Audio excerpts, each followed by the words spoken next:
each other. Thank you for people returning as requested at 3:30.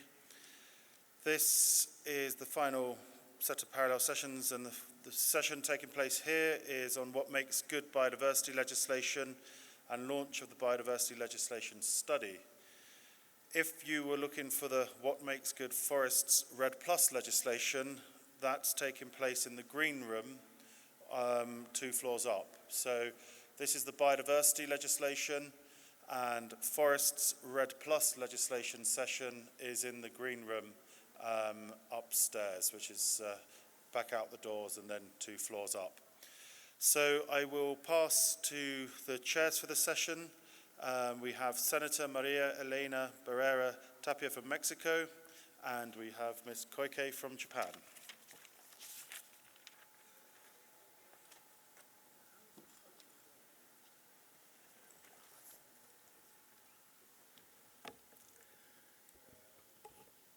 Muy buenas tardes, tengan todas y todos ustedes.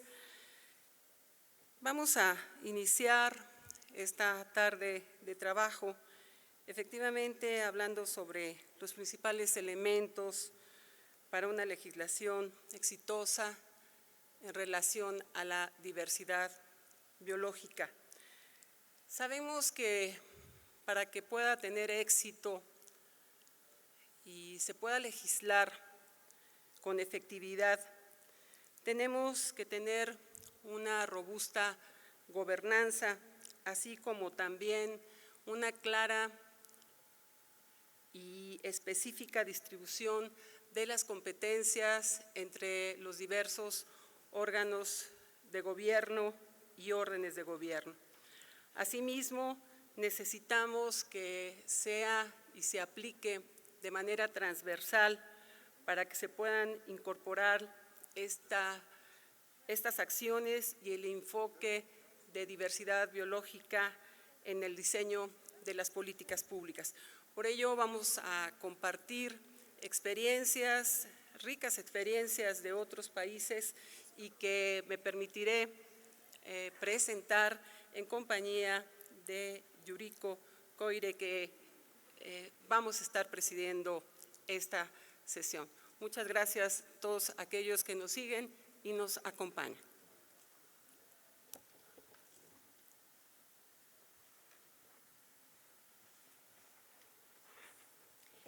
Thank you very much, Senator Maria, to share and to co-chairing this important session. I'm Yuriko Koike, Vice President of the Globe International and President of Globe Japan. Well, I simply want to express my deepest respect to the staff of Globe International and relevant experts from World Future Council and Center for International Sustainable Development Law, who put so much effort on this and compiled information of legislation practice around the world. At your table, you can find this booklet. This is one of the output of this biodiversity legislation study prepared by Globe International and the Center for International Sustainable Development Law and World Future. I respect the great effort to produce this good textbook for legislators. And I also recall 2010. Recordemos el año 2010. En aquella época, Japón fue el anfitrión de la conferencia COP10 entre las partes para tratar biodiversidad. Y me acuerdo muy bien que en el año 2010 les dimos la bienvenida a todos los especialistas de este campo. Entonces, pues estamos muy contentos ahora de tener la representación de estos especialistas en el campo de la biodiversidad. La verdad, muchísimas gracias.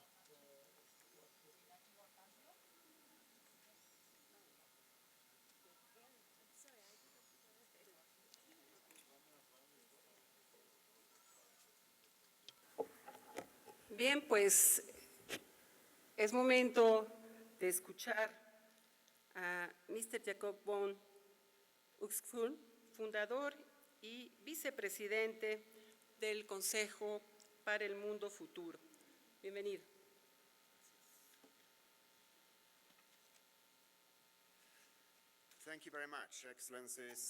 Muchísimas gracias, miembros del Parlamento, sus excelencias, damas y caballeros. Es un placer estar aquí para presentar el estudio de legislación sobre biodiversidad que nos pidieron que produjéramos para GLOBE. Quisiera agradecer a GLOBE muchísimo porque, como ya se dijo, tenemos esta legislación y hemos hecho grandes estudios para esta legislación y también el ministro de Noruega por el financiamiento que nos ofreció el ministro sobre Ambiente de Noruega. Nosotros hemos trabajado con consejeros, gobiernos, parlamentos, sociedad civil, área científica y área de las artes. Nuestro propósito es hablar sobre el interés de las futuras generaciones para identificar amplias políticas que puedan garantizar nuestro futuro seguro. Hemos verificado estas políticas y le hemos comparado con los criterios desarrollados por las asociaciones internacionales y que han sido adoptadas, por ejemplo, en la cumbre de 1992 de Johannesburgo. Hemos construido sobre los criterios que ya han sido discutidos y adoptados por la comunidad internacional. Trabajamos con formadores de políticas en diferentes países, especialmente con GLOBE y también con IPU y también con diferentes organizaciones, y hemos tratado de llenar ese espacio al cual ya se refirió. Hemos hecho investigación en políticas e implementación. El hecho de que muchos formadores de políticas a veces no encuentran la investigación sobre políticas que les puede ser útil para su trabajo. Hemos tratado de llenar esa brecha. Hay muchas organizaciones trabajando en el por qué necesitamos cambiar, qué es lo que debemos hacer y también por qué debemos de llegar ahí. El Consejo del Mundo Futuro está trabajando en los pasos prácticos para llegar ahí, y es ahí en donde están los principales desafíos. Les proporcionaré dos ejemplos en cuanto a lo que hemos comentado aquí. Los subsidios de combustibles fósiles. Todo el mundo cree que hay que abolirlos. Por ejemplo, los parlamentarios africanos, por ejemplo, allí hay una alianza energética y entonces ellos dicen que crearán una revolución si es que proponen esto, porque sería algo demasiado drástico. Entonces, pues necesitamos un arreglo temporal, transitorio. En el futuro hay que internalizar los costos de producción. Claro, es absolutamente necesario hacer eso en todas las áreas. No nada más interiorizar, sino externalizar esos costos a causa de la generación futura y del medio ambiente, pues sería una competencia injusta, incluso fraudulenta. Entonces, pues uno de nuestros miembros del Parlamento que ha estudiado los costos de la destrucción de la biodiversidad y el valor de la biodiversidad ha concluido en su último grupo, Cooperation 2020, que si realmente forzamos a las empresas a que interioricen los costos de producción en este momento, la gran mayoría de estos negocios quebrarían. Entonces, pues necesitamos una transición, políticas de transición coherentes para crear mercados sustentables, para poder identificar y para poder investigar esas políticas. Bueno, pues eso es justamente lo que hemos tratado de hacer. Como saben ustedes, los mejores incentivos y políticas pueden afectar cambios rápidos.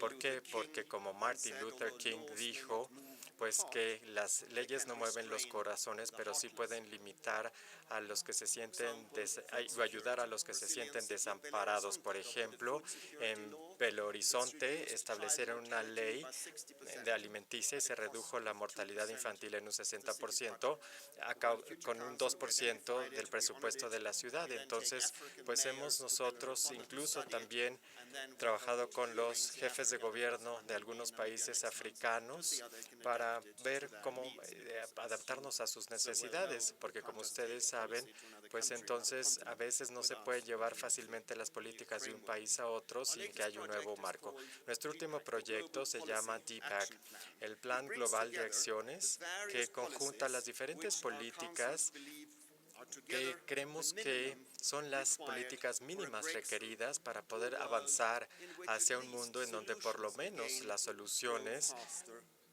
puedan crecer más rápido que los problemas. Bueno, pues este plan preliminar es un documento de discusión y la verdad es que agradeceríamos sus comentarios. Hay copias afuera en la mesa de nuestro estudio. Ahí está, ustedes pueden conseguir ese documento. Las áreas de políticas que incluimos en el plan es educación. Como saben, necesitamos que la gente sepa del ambiente, no nada más en las escuelas, sino también en las universidades y también entre los economistas, que son quienes asesoran a nuestros gobiernos. Muchas vemos que la parte ambiental, ese tema, muchas veces falta. Necesitamos también acceso equitativo a través de los medios a diferentes áreas de interés. Necesitamos asegurarnos de que, claro, de que el dinero no compre las elecciones, que el interés de los ciudadanos no se vea dejado a un lado, especialmente de las generaciones futuras. Como ya se dijo varias veces, necesitamos indicadores alternativos para el avance, que vayan más allá del PIB. Y estamos trabajando con un proyecto en la Unión Europea para poder ver eso y para ver por qué todos estos indicadores de avance, a excepción del PIB, realmente no nos han ayudado. Hay que ver cómo podemos utilizarlos, cómo podemos hacer útiles, como ya lo comentamos ayer. El plan también cubre los derechos básicos y responsabilidades, ya se habló del derecho al agua, al alimento, de ser más serios en esa área, y también ahora el cambio climático y el derecho también de representación de generaciones futuras. Esto es algo clave. Nuestros ancestros lo tuvieron en otras partes del mundo en el pasado y esto pues tiene un gran impacto. Y muchas veces las generaciones pasadas pues no tienen voz.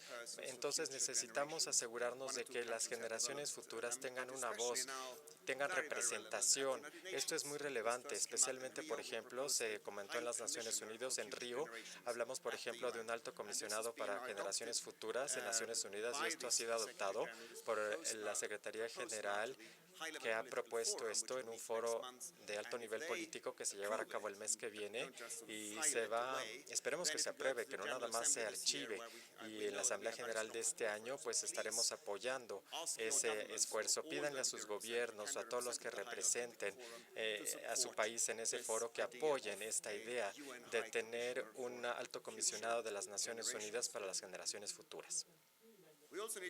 También necesitamos asegurarnos de que los delitos sobre generaciones futuras sean castigados, quizá utilizando ICC la Corte Internacional de Justicia u otras cortes, pero que se haga. Y evidentemente no nada más estaremos pensando en generaciones futuras, sino en generaciones actuales, políticas futuras, para poder crear así el primer premio internacional para las mejores leyes. Este año pues estaremos en esta otra área. Queremos trabajar con IPU. Si ustedes vienen a nuestra asamblea en octubre, verán que ahí vamos a presentar los premios para las mejores leyes que protejan a las mujeres y a los niños contra la violencia.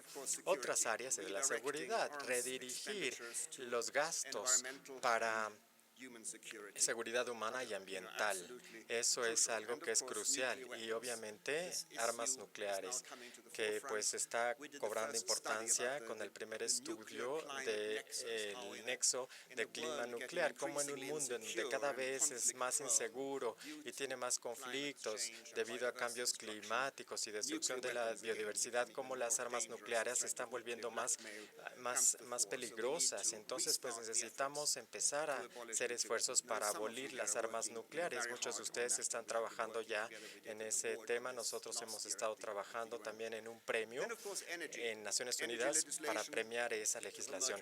Energía, también legislación energética, ya se dijo esta mañana. Aquí estamos organizando reuniones para establecer nuevas energías renovables, para incentivar la producción de esta energía renovable, y también estamos trabajando en diferentes componentes. Estamos tratando de diseminar esto a diferentes países. Por ejemplo, a través de la BBC se están acuñando ya los términos en donde se está diciendo que ahora se van a dar premios para energías renovables, para estados, ciudades y bueno, pues esto en diferentes partes de América y también del mundo, en donde no hay una conexión, por ejemplo, eléctrica. Entonces, que se establezcan redes de energía, pero sustentables en las diferentes aldeas. El consejero Deep Albarua trabajó, por ejemplo, con el Banco de Grameen para hacer esto. Y bueno, pues también contabilidad de costos en el área energética. El año pasado hicimos un estudio que lo pueden leer en nuestro sitio en internet sobre los costos financieros de no utilizar energía renovable. O sea, cada día que no maximizamos el uso del viento y del sol, aumentamos el gasto de capital, porque pues si no aprovechamos el sol de hoy, mañana ya no lo vamos a poder utilizar. Entonces estamos quemando combustibles fósiles que nos está costando más, estamos importando energía y estamos afectando a las generaciones futuras. La industria petroquímica del futuro también se está viendo afectada. No podemos reemplazar esta hoy en día con renovables y tenemos que hacerlo. Tenemos que crear reglas para regenerar ciudades.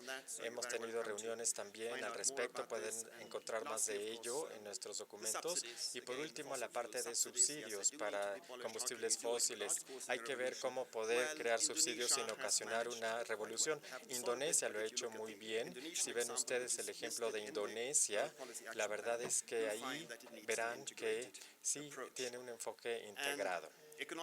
Y la parte de economía y finanzas, bueno, pues claro, ya escuchamos varias veces de que qué bueno, pero que no hay dinero.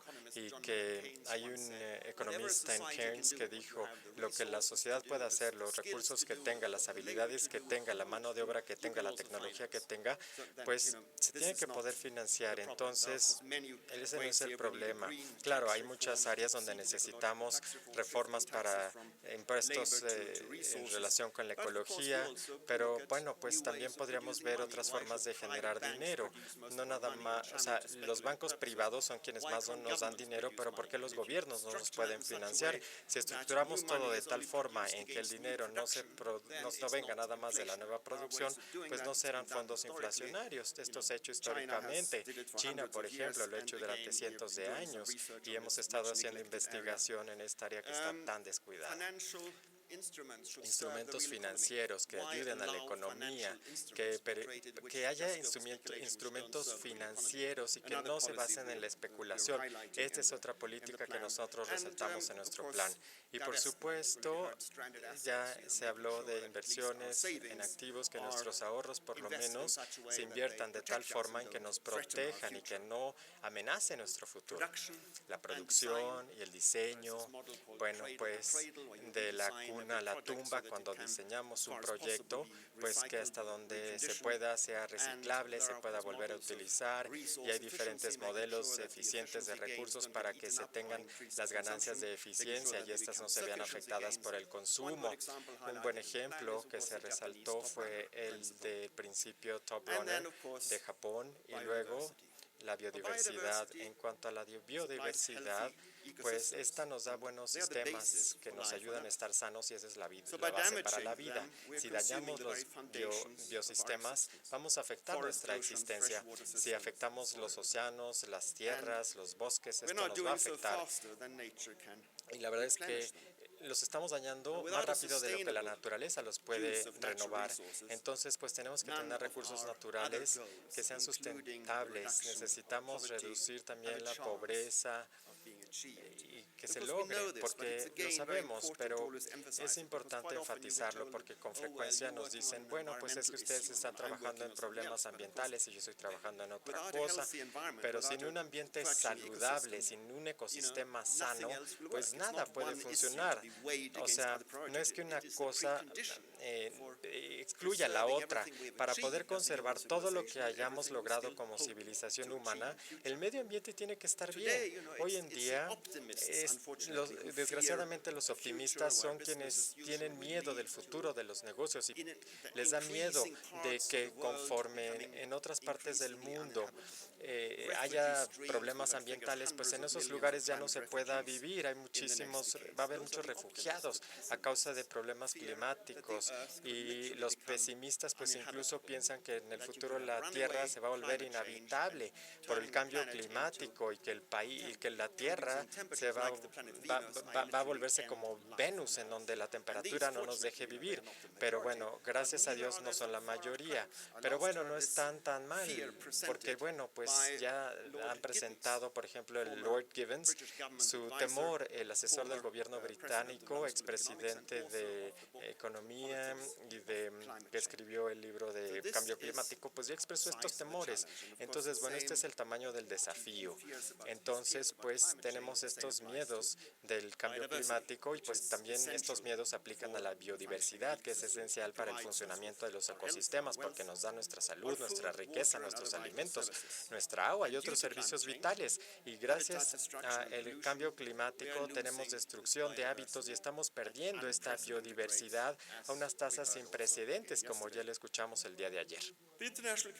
La comunidad internacional está de acuerdo en establecer metas agresivas en biodiversidad. Esto hace que los gobiernos tomen acciones muy sólidas para poder establecer normas óptimas para la conservación y uso sustentable de la biodiversidad.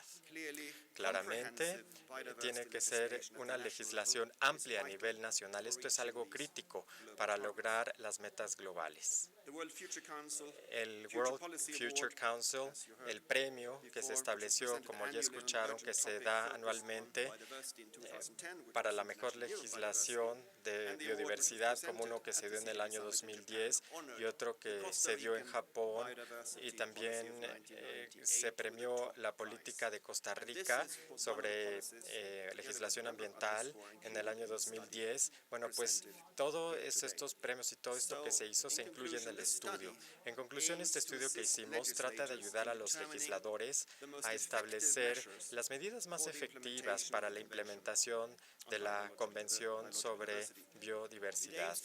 El objetivo es que sea una inspiración y una guía para los legisladores de todo el mundo, para que avancen en las legislaciones de biodiversidad dentro de sus procesos políticos. Estamos cerca de la mitad del cronograma que nos establecimos para llegar a las metas. Hay que resaltar la importancia de tener una legislación amplia de biodiversidad, y confiamos en que ustedes encuentren ese trabajo útil para que ustedes desarrollen sus leyes nacionales amplias de biodiversidad, para que garanticemos que la biodiversidad ayude a las sociedades, a la calidad, al bienestar del mundo y su desarrollo.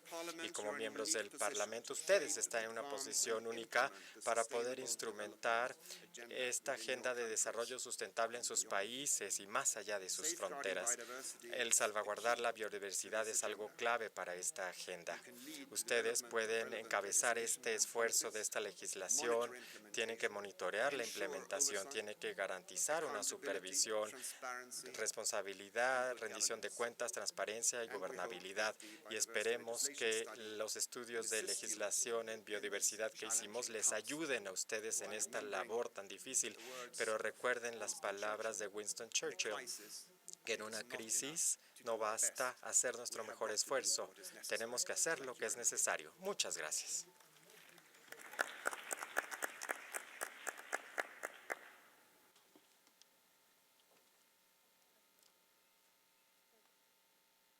Thank you very much. Muchísimas gracias. Next, A continuación, quisiéramos invitar Professor George Cabela, profesor George to make a Carbella para que presentation. haga su presentación. Muchísimas gracias de antemano.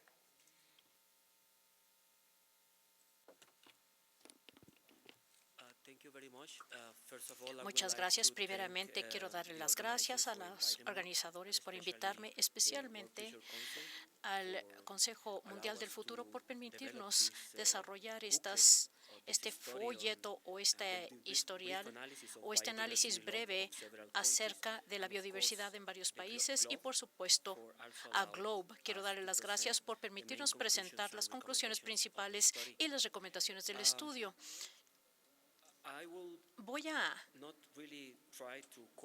No voy a tratar de abarcar todo lo que se ha incluido en este documento porque hay mucho detalle acerca de los componentes principales de la pérdida en biodiversidad que hemos podido investigar, pero tengo la idea de compartir con ustedes quizás algunas de las características principales para resaltar algunos de los componentes básicos de las diferentes pérdidas en biodiversidad que hemos visto y luego presentarles algunas de las lecciones aprendidas y algunas de las conclusiones relacionadas con lo que se necesita para poder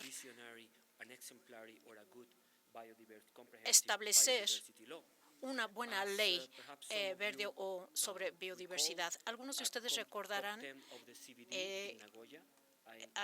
como parte de la COP en Nagoya, tuve la oportunidad de estar allí bajo otra responsabilidad acerca de la adopción de la Declaración de Nagoya por parte de los parlamentos sobre la biodiversidad, que expresa la inquietud acerca de la pérdida de la biodiversidad e identifica la necesidad para mayor orientación en el proceso para desarrollar e implementar medidas legales para proteger la biodiversidad y poder responder a la pérdida de la biodiversidad y lograr el objetivo de la Convención de la Biodiversidad, la conservación, uso sustentable y la distribución de beneficios de estos recursos. Asimismo, en Río Plus 20, durante la primera cumbre mundial de legisladores, el protocolo de legisladores de Río Plus más 20 fue adoptada y fue una declaración internacional importante y exige claramente que los legisladores tengan una especie de orientación para proteger la rica biodiversidad de muchos de los países por medio de medidas legales. Para poder cumplir con esta tarea, para poder brindar algo de orientación, CSDL emprendió un estudio más a fondo de varias pérdidas de biodiversidad. El número es quizás un poco pequeño en este momento, apenas 8 de pérdida de biodiversidad en varios países o regiones en general o jurisdicciones, pero consideramos que esto se puede ver como base para la mejora de este proceso e incluir otras pérdidas de biodiversidad. También estamos conscientes de que hay muchos, por ejemplo, tenemos la ley sobre la biodiversidad en Venezuela, también Nicaragua ha promulgado una ley para proteger su biodiversidad. También, entonces, hay otras leyes que no están incluidas en este documento por cuestiones de tiempo. Ahora, para poder realizar nuestro análisis, lo que hicimos fue tomar en cuenta algunos aspectos clave de la pérdida de biodiversidad, incluyendo los objetivos, los principios, los arreglos institucionales, los instrumentos legales y políticas, incluyendo la participación pública y también la evaluación de impacto ambiental, sanciones y penalidades, monitoreo y revisión de las provisiones y de la eficacia en la implementación de la ley, así como financiamiento. Ahora voy a describir brevemente algunas de las leyes de biodiversidad que hemos elegido y solamente voy a resaltar hoy voy a darles un panorama general del contenido principal y qué es lo que se puede aprender de ello, porque pensamos que es más importante no solamente describir lo que son las leyes, pero cuáles son las lecciones que se pueden replicar y que pueden resultar de utilidad para que otro país quiera o para otros países que están en vías de considerar cómo establecer leyes de biodiversidad integrales. La primera lección, como ya lo mencionó Jacob hace unos minutos, es la ley de la biodiversidad de Costa Rica y mi nacionalidad es costarricense. De manera que es un honor presentar algunas de las características principales de la Ley de Biodiversidad de Costa Rica. El primer tema de esta ley que fue uno de los primeros intentos legales por crear una ley integral a fin de implementar toda la Convención sobre Diversidad Biológica, porque no solamente se trata de cómo enfrentar especies o ecosistemas o áreas protegidas, sino que constituye una ley integral que intenta poner en práctica todos los diferentes requisitos establecidos en la Convención sobre Diversidad Biológica. Y esta es una convención marco, como ustedes saben, en donde las obligaciones son muy generales. Entonces, existía la necesidad de establecer estrategias de biodiversidad para poder cumplir lo que se ha plasmado en esta convención y lograr sus objetivos. Hay 3 objetivos en esta convención sobre la ley de biodiversidad que reflejan la convención marco, por cuanto la ley está tratando de establecer vínculos entre los 3 objetivos: la conservación, uso sustentable y la distribución de beneficios. También hay principios para la aplicación de la ley, tales como prevención, principios precautorios, intereses ambientales públicos y los criterios de integración. También incluye varios mecanismos para la participación pública que son muy sólidos y también existe un sistema para proteger el conocimiento tradicional de las comunidades locales e indígenas que ahorita está sujeto a mucha controversia en el ámbito internacional y también en el Congreso Nacional de muchos países, como México y otros. Y la ley en general abarca temas tales como pago por servicios ambientales, educación y conciencia pública y fortalecimiento de capacidades. Asimismo, analizamos la Directiva de Hábitat de la Unión Europea, conocido como Natura 2000, que, como ustedes sabrán, se refiere al proceso de la degradación en varias áreas de conservación en donde tienen que emprenderse medidas para poder promover la conservación en esas áreas. Los Estados miembros están obligados a evitar y prevenir la degradación de hábitats naturales y también Natura 2000, la Directiva de Hábitat, alienta la gestión de los paisajes que son más importantes para flora y fauna silvestre. El primer país que estudiamos fue India, especialmente la Ley de Diversidad Biológica de 2002, promulgada por India en ese año. Esta es una ley muy particular porque el enfoque de esta ley básicamente consiste en regular el acceso a los recursos biológicos y proteger los conocimientos tradicionales, incluyendo los derechos de los agricultores, y asegurar que se distribuyan equitativamente los beneficios del uso de estos recursos naturales. En cuanto a la estructura, la Ley de Biodiversidad de la India es bastante interesante porque ellos crean un nivel diferente de compromiso público en la conservación de la biodiversidad, incluyendo a nivel nacional, a nivel local y a nivel estatal. Y esto crea un fondo de biodiversidad local. Asimismo, da el derecho a los comités de gestión de biodiversidad y a los cuerpos multidisciplinarios con varias responsabilidades compartidas para poder conservar la gran diversidad biológica local que existe en todo el país. Asimismo, la Ley de la Biodiversidad de 2008 del Japón se incluyó en el examen que realizamos. Hay varios temas interesantes sobre esta ley. Primeramente, la ley incluye una serie muy integral de objetivos para poder cumplir con los requisitos de la Convención de Diversidad Biológica. También incluye varios principios dentro de la Ley Básica de Biodiversidad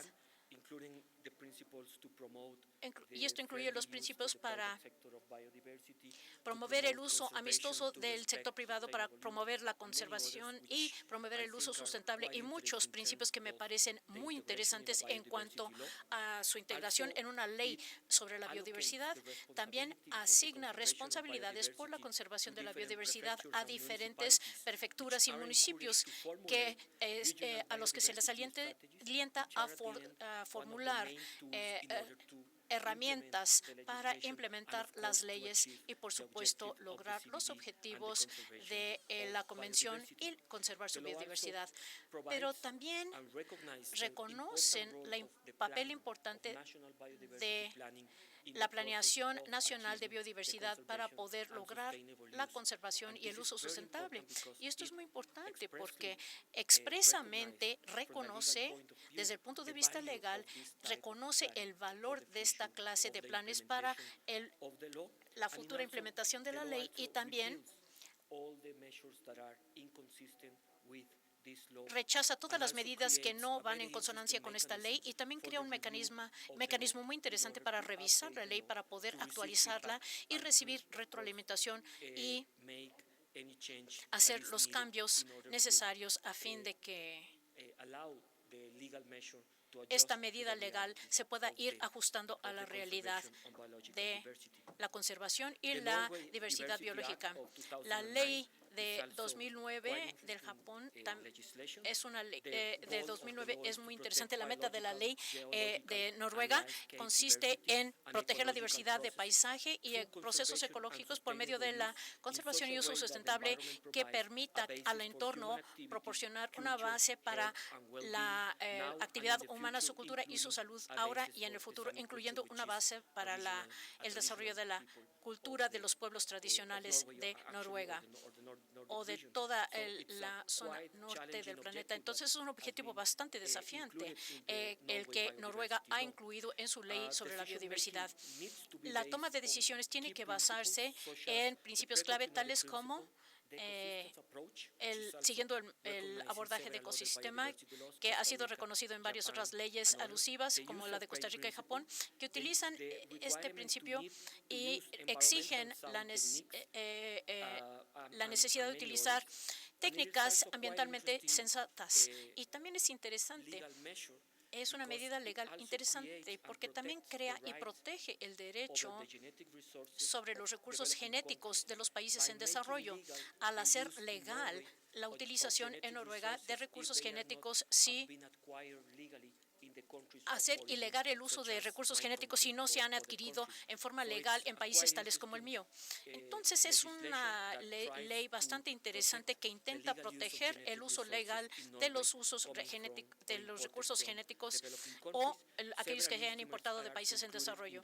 Se incluyen varios instrumentos en la ley, incluyendo evaluación de impacto ambiental, la evaluación de especies exóticas, la protección de especies de la fauna, asignando preferencia a las áreas protegidas y, por supuesto, también hay un mecanismo muy sólido para alentar y para promover la participación del público a través de los diferentes mecanismos de planificación y requisitos legales de publica por adelante reglamentos borrador. Sudáfrica, su ley de biodiversidad de 2004 también es una ley bastante interesante que se concentra en la conservación de ecosistemas y especies para asegurar la eficiencia de adaptación al cambio climático, identificando áreas de biodiversidad críticas donde existe la necesidad de emprender acciones para enfrentar el cambio climático. La planificación a través de este marco de biodiversidad nacional también se ha reconocido en la ley de Sudáfrica y una manera en particular en la que implementan su ley toma en cuenta el desarrollo y la revisión del marco de biodiversidad y su estrategia como elemento clave para la conservación de la biodiversidad y ecológica. Por último, la Ley de Biodiversidad de África prevé la protección de conocimiento tradicional de los sudafricanos en cuanto a proteger los beneficios y los recursos genéticos sudafricanos y en cuanto a regular la bioprospección para poder crear recompensas para la conservación de la biodiversidad. También crea un fondo para la biodiversidad para apoyar la implementación de esta ley por medio de una fideicomiso. También en Corea del Sur analizamos la naturaleza de su ley alusiva, también promulgada en 2008, que es bastante interesante por cuanto asigna responsabilidades no solamente al Estado, sino también a los gobiernos locales en cuanto a la planificación e implementación de medidas y mecanismos para evitar la pérdida de biodiversidad y promover la conservación y el uso sustentable de la diversidad biológica. Un tema clave en esta ley es que los mapas ecológicos y medioambientales se van a desarrollar para informar el desarrollo por medio de categorías específicas de la tierra, y aquellos proyectos que tengan un impacto importante sobre el ambiente van a pagar una tarifa que se va a dirigir al Fondo de Conservación para proteger y conservar los ecosistemas. La conciencia pública y la participación pública también se aseguran por medio de varias resoluciones de la ley. Y por último, Vietnam. También estudiamos la ley sobre biodiversidad de Vietnam promulgada en 2012, que también es una ley muy interesante, es muy reciente y está en vías de implementarse, pero también crea esta ley o exige esta ley que se desarrolle un plan maestro nacional para la conservación de la biodiversidad, que exige la evaluación de las condiciones socioeconómicas, matrices ecológicas, áreas de conservación y la ayuda estratégica de proyectos y planes de implementación. Y también, por primera vez en el caso de Vietnam, establece un marco legal para el pago de servicios del ecosistema y también el marco legal para las áreas protegidas en Vietnam. Y crea fondos específicos o fuentes de financiamiento para la conservación de la biodiversidad. ¿Qué podemos aprender de todas estas medidas legales? Creo hay muchas lecciones por aprenderse que pueden informar a los tomadores de decisiones, sobre todo a los parlamentarios, cuando están en el proceso de implementar leyes de biodiversidad integrales. Uno es que tenemos que establecer una gobernanza sólida sobre el componente de biodiversidad, pero con participación a nivel local, regional y nacional. Y la toma de decisión tiene que rendir cuentas. Creo que este es el factor en común del análisis de todas las leyes de biodiversidad. También existe la necesidad de integrar la biodiversidad entre otras las políticas y acciones, incluyendo aquellas dirigidas al cambio climático y gestión de bosques y regiones marinas para lograr los 3 objetivos de la Convención Internacional. Por tanto, la ley debe de lograr no solamente conservación, sino también el uso sustentable y la distribución de beneficios en una forma entrelazada.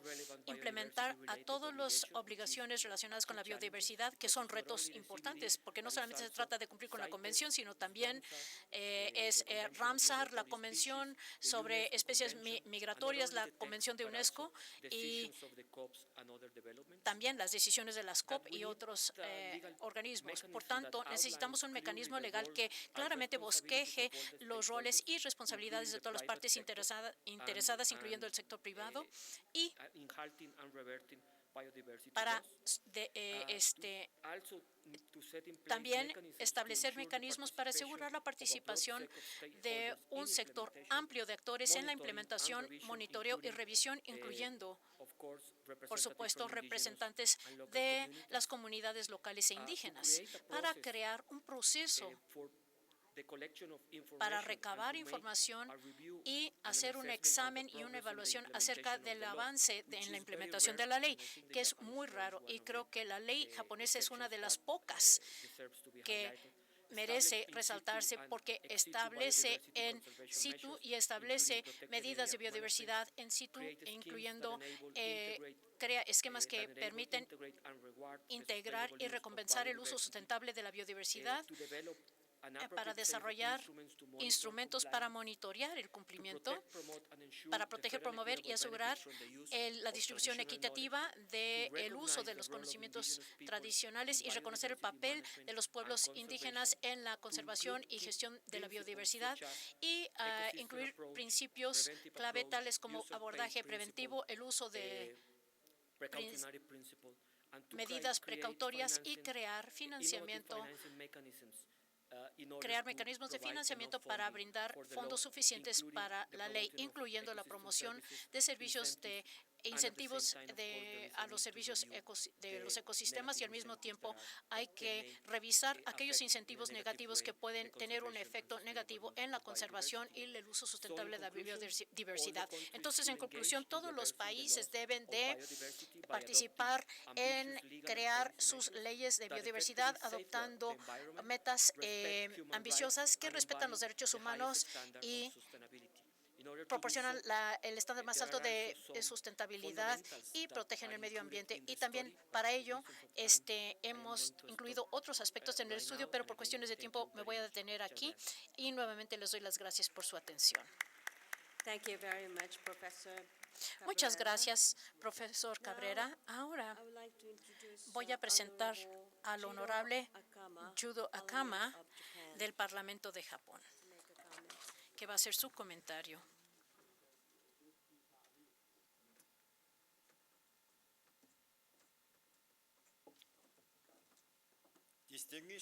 Distinguidos delegados e invitados, damas y caballeros,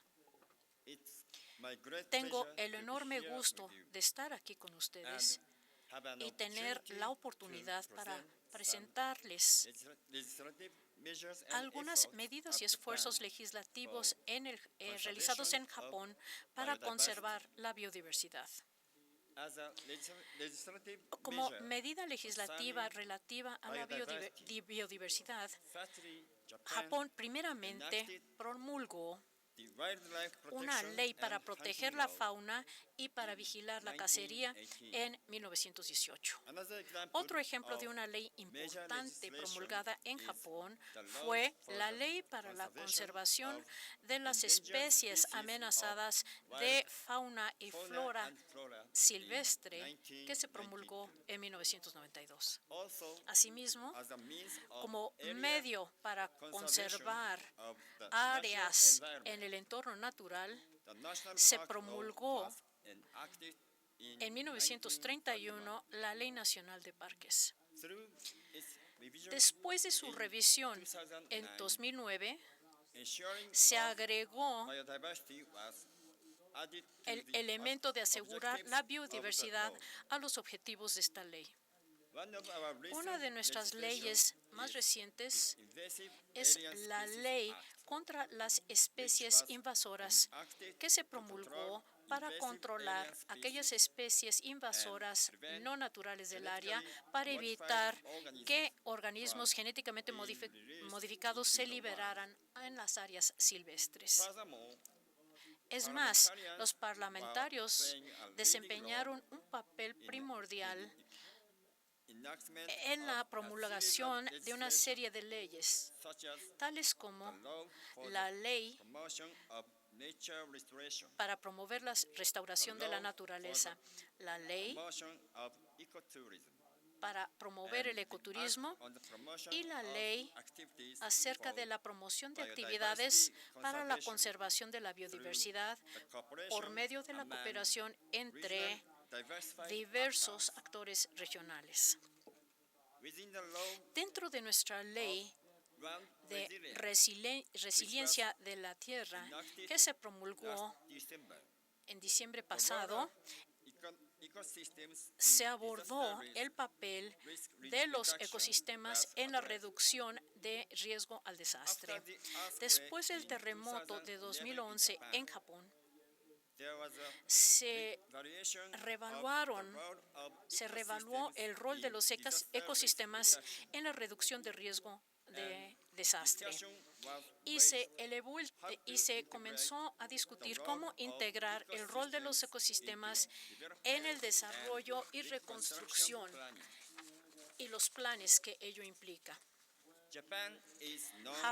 Se sabe que Japón es una región con propensión a los desastres, que incluyen varios desastres naturales, tales como los terremotos y los tsunamis. La incidencia frecuente o la escala de estos desastres naturales se debe no solamente a factores climáticos y geográficos, sino también a el incremento en las poblaciones, la urbanización de zonas costeras, el uso inadecuado de la tierra y la degradación de los ecosistemas.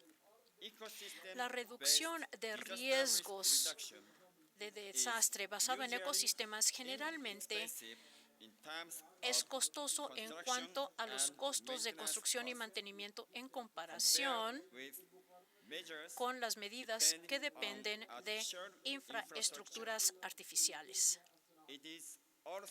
Es también una estrategia que no representa pérdida alguna y que a su vez puede proporcionar una amplia gama de beneficios tales como mejorar los paisajes y modo de vida locales, independientemente de que si ocurre un desastre o no. Ahora quiero hablarles acerca de la Ley Básica sobre Biodiversidad, que es la ley estandarte para temas de biodiversidad en el Japón. Esta ley se promulgó en 2008 como una ley iniciada por los legisladores acerca de las políticas y medidas fundamentales para proteger la biodiversidad en Japón. El propósito de la ley consiste en promover la conservación y uso sustentable de la biodiversidad. Los principios clave dentro de esta ley incluyen resaltar la importancia de medidas tanto preventivas como de adaptación a la conservación de la biodiversidad, la importancia de asumir una visión de largo plazo y el reconocimiento de los vínculos entre las medidas dirigidas a cambio climático mundial y la pérdida de biodiversidad. La ley aclara las responsabilidades del gobierno nacional, los gobiernos locales, las empresas, los ciudadanos y otros organismos. La biodiversidad es un tema transversal que afecta diversos campos administrativos. El propósito de esta ley básica consiste en promover abordajes transversales e integrados entre los ministerios y organismos del gobierno en forma sistemática y con una visión de largo plazo. Esta ley básica o fundamental exige que el gobierno reporte anualmente ante la Dieta el estado de las medidas para la biodiversidad y que formule los planes nacionales y estrategias para la biodiversidad. También estipula diversos principios fundamentales acerca de la conservación y uso sustentable de la biodiversidad. Esta ley prevé el fundamento legal para la Estrategia Nacional de Biodiversidad, la cual se desarrolló en respuesta a la CBD, la Convención de la Diversidad Biológica. La formulación de esta estrategia de biodiversidad también ha sido promovida a nivel de los gobiernos locales. una mejor conciencia pública de la conservación de la biodiversidad resultó en que se hicieran revisiones de la Ley Nacional de Parques y en la Ley de la Evaluación de Impacto Ambiental y que se formulara la Ley para promover el ecoturismo y la Ley sobre la promoción de actividades para la conservación de la biodiversidad a través de la cooperación entre diversos actores regionales. Con la ley básica sobre biodiversidad del Japón fue generada por parlamentarios con tanto voluntad como visión, y la ley se aprobó gracias a la cooperación de los partidos en el poder y en oposición dentro de la compleja situación política de la dieta. En la primera etapa, varios partidos prepararon borradores separados de la ley por medio de subcomités en sus propios partidos. Los miembros de Globe Japón actuaron como una plataforma entre los partidos para las discusiones durante el desarrollo de esta ley y desempeñaron un papel crucial para unificar las diversas líneas de discusión.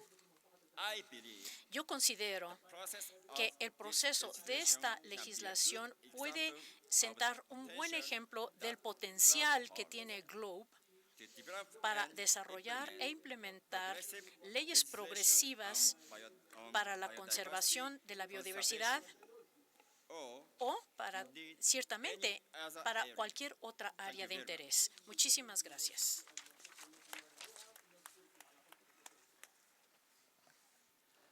Muchas gracias, Hiro Akama. Le voy a dar uso del micrófono a Alexei Chernichev, asambleísta.